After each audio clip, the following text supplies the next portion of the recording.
आज हम आपको बिहार के एक फर्जी थाने की कहानी बताते हैं कि जो कि फर्जी थाना ही नहीं बल्कि उस थाने में फर्जी 300 सिपाही की भर्ती हो गई और 300 सिपाहियों ने लगातार 2 महीने काम किया। जब सैलरी मांगने पहुंचे तब उनको पता चला कि जा हम तो ओरिजिनल नहीं बल्कि फर्जी हैं।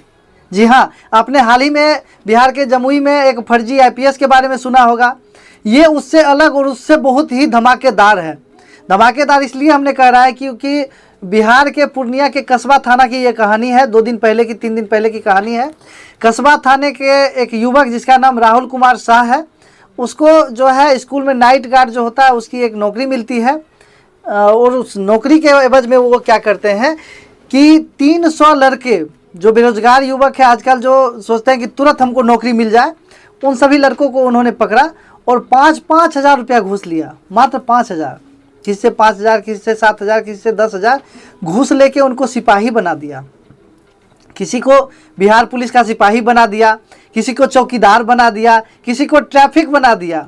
आश्चर्य ये लगता है कि जब ओरिजिनल थाना वहाँ पे है तो 2 महीने वो सब फर्जी तरीके से काम किए, बाइक का चालान तक काट दिए, लेकिन पुलिस को पता नहीं चला।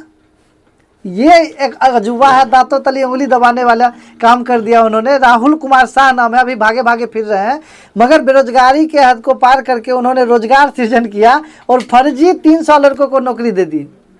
बताइए, जो पूर्णिया के कस्बा थाना अंतर्गत एक फर्जी थाना भी खुल जाता है, 300 लोग जो है फर्जी तरीके से सिपाही में बहाल भी हो जाते हैं और 300 फर्जी सिपाही जो है बिहार में काम भी कर रहे हैं, वहाँ पूर्णिया के कस्बा थाना में काम कर रहे हैं।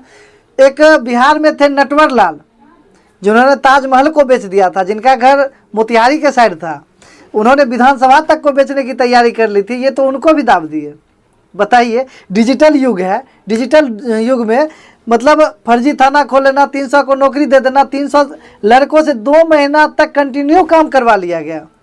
2 महीना तक 300 लड़के जो थे जिनको सिपाही में भर्ती किया गया, जिनको सिपाही का वर्दी दिया गया, डंडा दिया गया, टोपी दिया गया और 2 महीना काम करने के बाद जब सैलरी नहीं दिया गया, ज्वाइनिंग लेटर तक दिया गया, ज्वाइनिंग जो करते हैं उसका ज्वाइनिंग लेटर दिया गया, ट्रेनिंग दिया गया और जब सैलरी मांगने गए तो नहीं मिला, तब वो लोग पहुँचे कहाँ? पूर्णिया के कस्बा थाना। और जब कस्बा थाना पहुँचे तो पदाधिकारी जो थे वहाँ के, जो थाना अध्यक्ष थे, उनका सुन के एकदम दिमाग चौकन्ना हो गया, सुन्न हो गया। क्या ये चल रहा था मेरे अंदर, मेरे थाना क्षेत्र के अंदर ये चल रहा था? DSP साहब तुरंत वहाँ हरकत में आए और सभी लोगों पे छापेमारी किए, लेकिन राहुल कुमार शाह जो मुख्य थाना अध्यक्ष थे या अपने आप को सिपाही भर्ती करने वाले DSP साहब समझ रहे थे, वो फरार हैं, अभी फरार चल रहे हैं। तो बिहार के राहुल की कहानी आपको कैसी लग रही है हमको अभी कमेंट बॉक्स में बताइए। बाकी हम आपको ग्राउंड जीरो पे जाके पूरी रिपोर्टिंग करके हम आपको बताएंगे। तो जल्द ही हम मिलते हैं हम लोग पूर्णिया में।